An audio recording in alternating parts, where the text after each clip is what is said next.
All right, well, welcome everybody back to another one of our guest speaker series here at Claremont Graduate University. My name is Matthew Gold. I am Assistant Director of Admissions with our Division of Behavioral and Organizational Sciences. And today I am joined by one of our incredible psychology faculty members who I will let introduce themselves. Hi, I'm Dr. Saida Heshmati. I am an assistant professor in the Positive Developmental Psychology program at CGU.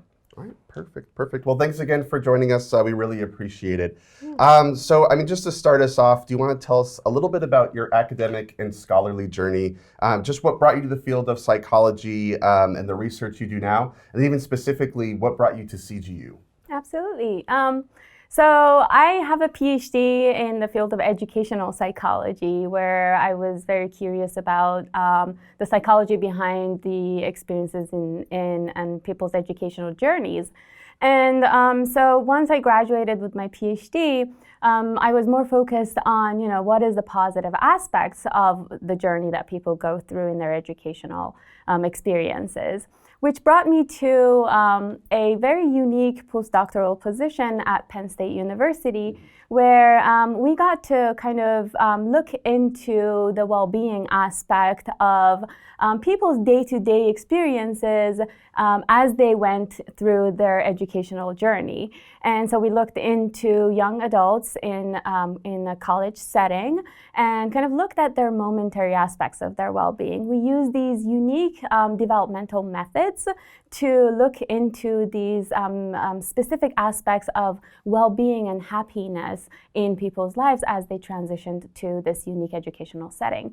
And so that kind of made me very interested in the concept of positive psychology and focusing on more of the what goes well in people's lives instead of focusing on the deficits of people's experiences.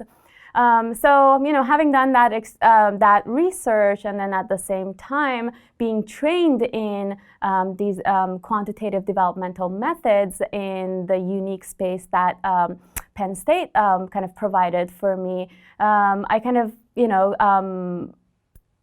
gained a niche in that aspect, which I brought with myself to CGU.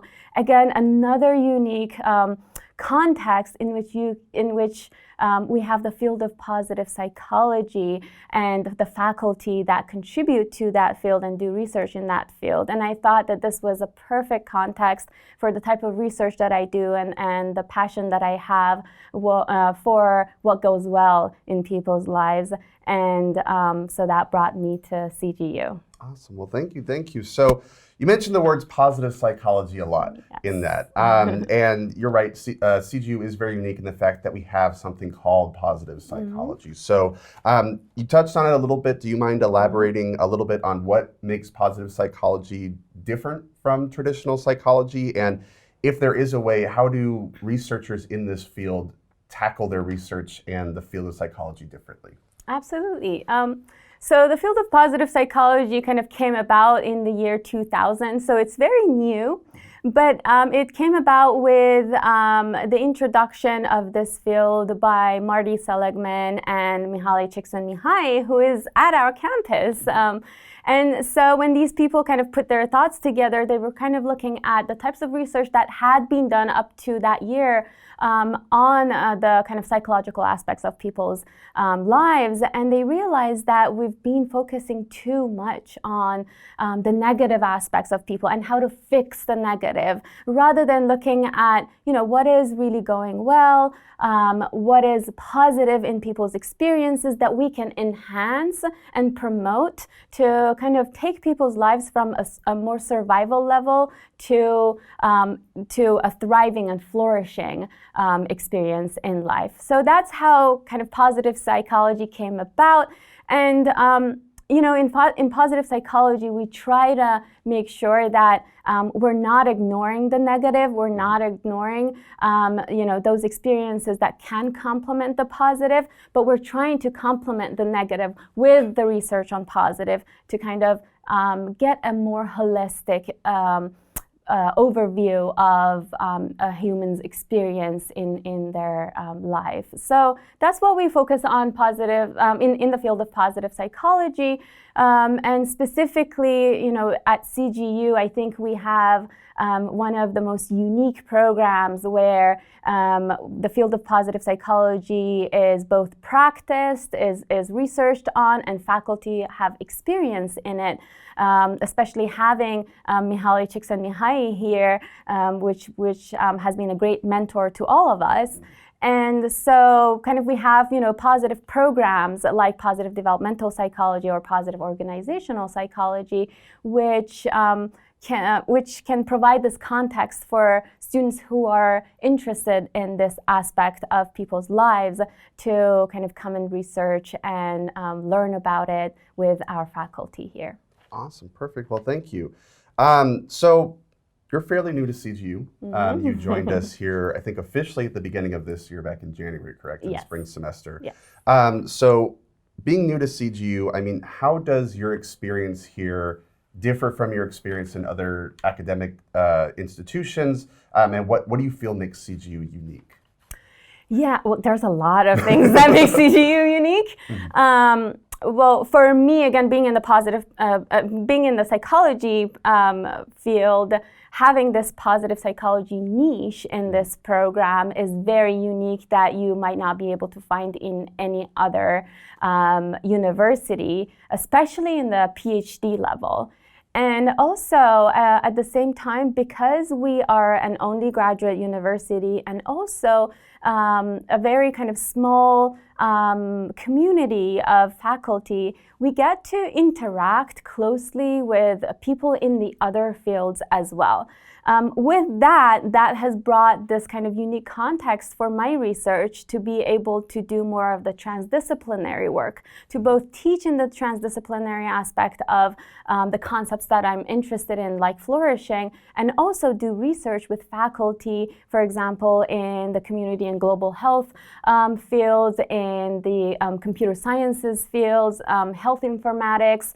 And so I've been able to kind of get those collaborations going and produce basically niche programs and research that might not have been able to do in other places. Absolutely. So you talked about it, this idea of transdisciplinary research, and I know you're doing some really phenomenally interesting research here on our campus, and you really got things running over the summer. So do you mind talking about the lab that you helped start and kind of the research that's going on there, and also what type of research do you plan to do past this? Absolutely. So my lab, we just kind of started it this past summer. We're just kind of, launching our website very soon. But my lab is called the Wellbeing and Developmental Methods Lab.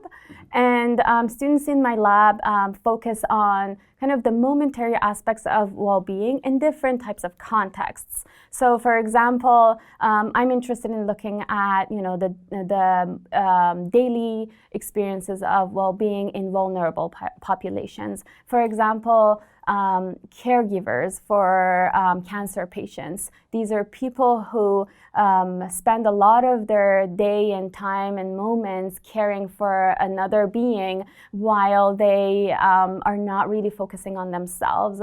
And over time, they get burdened. They have a lot of stress going on in their life, and then they also have to handle their own lives and their own careers and everything in that aspect of it as well. And so that kind of that makes them a vulnerable population in terms of the experiences that they go through and the fact that they are not prepared for the task that is handed to them. And so right now, one of the projects that we're doing in my lab is to look at those kind of daily experiences of these people. How does their well-being look when they are interacting with a patient? How does it look when they're at work? How does it look when they're kind of out with their friends? Are they still guilty about the fact that they're not with the patient caring for them, or that they're having fun and the patient isn't? And how can we kind of take their lives from where it is right now and boost it up so that they can also enjoy and thrive in their daily lives? So that's one population that we're interested in. Another population is first year undergraduate and graduate students, and kind of looking at ways that we can help them with the transition that they kind of go through as they go into this new educational experience, and coming up with interventions like mindfulness to help them on a day-to-day level. In terms of the transdisciplinary work that we do, I've been lucky enough to collaborate with my colleagues at Community and Global Health, and also Health Informatics and Computer Sciences, and we are trying to develop an app to now also assess daily aspects of well-being in the caregiver experience, and also be able to intervene maybe on a momentary level in their daily experiences to help them and kind of maybe be of a small assistance in their lives if possible. Awesome. Well, that's really phenomenal work, and definitely speaks to the applied aspect of our university. Yeah. So I think we only have time for one more question. And so you are joining us for our fall open house that's coming up fairly soon as one of our featured speakers. So do you mind just giving a quick preview of what you plan to speak about? Absolutely. So I'm hoping to speak about the new research on well-being and love. And so basically, my own research interests are, again, the kind of momentary aspects of well-being, looking at unique developmental methods that we can use to kind of look at the unfolding of the trajectories of change in methods that we can use in the well-being of people's experiences. And also, within the kind of different components that contribute to people's well-being, I'm interested in the concept of love in daily life. And so I'll be talking a little bit about how we can look at love from both a romantic and a non-romantic perspective, and how we can use those understandings of kind of positivity resonance or momentary love to kind of enhance our lives and promote our well-being, and how we can use kind of science and research to look into those aspects. Well, fantastic. I know I greatly am looking forward to it. And thank you again so much, Dr. Heshmati, for joining us here today. And thank you all for watching. Thanks for watching. If you love this video, make sure you check out our upcoming events at www.cgu.edu. Don't forget that the priority deadline is November 1st. Right after that, our fall open house, which is November 2nd. If you want to register, make sure you click the link in the description. And don't forget to subscribe to our YouTube channel here at CGU. Take care.